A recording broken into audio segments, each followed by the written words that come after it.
Hey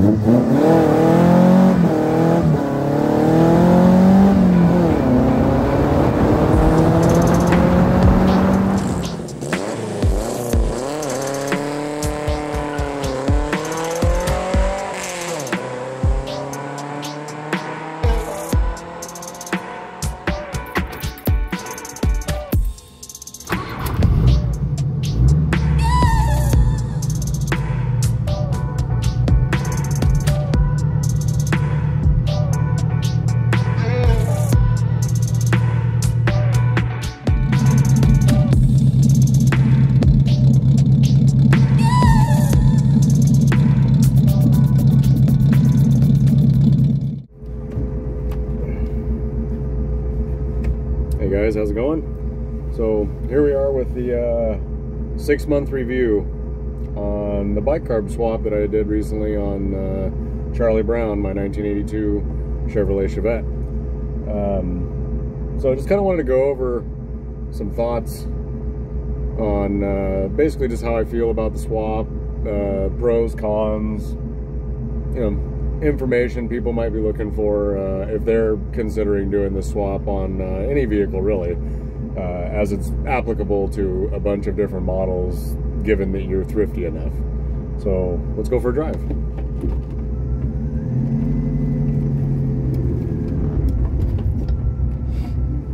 So we'll start off with some of the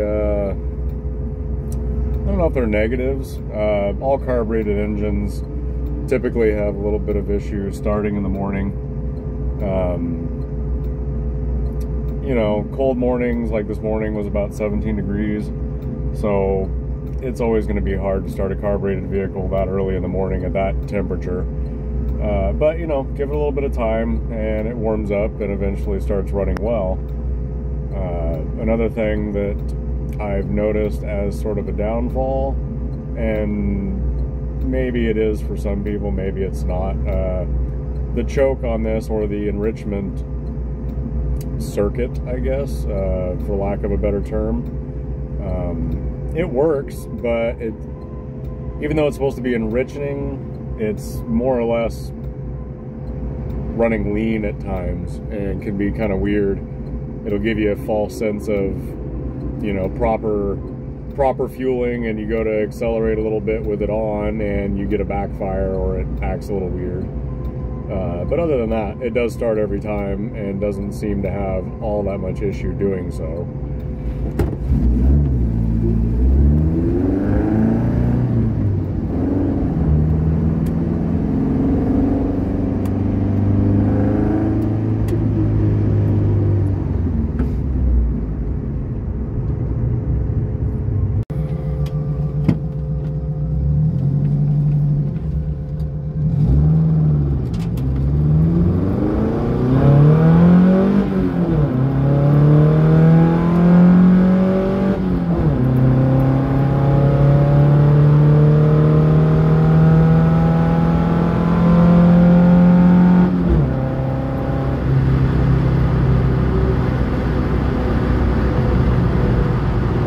Nice linear power range. I mean, it revs so much nicer with the bike carbs comparatively to the Weber, where when the secondaries would come in, even after loads and loads of tuning, it just never seemed to really kick in right, because I think it was a combination of the stock manifold, bigger carb, the cylinder head. There was a bunch of things playing into this that was kind of working against it.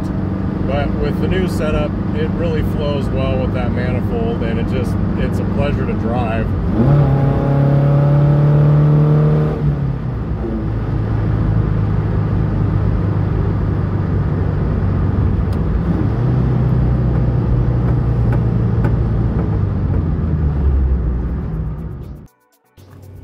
Now, honestly, I couldn't find too many things about this swap that I didn't like. There was some difficulties creating the manifold, getting the carbs dialed in, clearances, you know, checking for leaks. When you're doing a swap of this magnitude and you've got couplers attaching the carburetors to the manifolds, and the manifolds you built are one-off and sort of fabbed in-house, there's always going to be something you overlooked, and you always have to go back and remedy any issues as you're going through the proving phase. Would I ever go back to the Weber?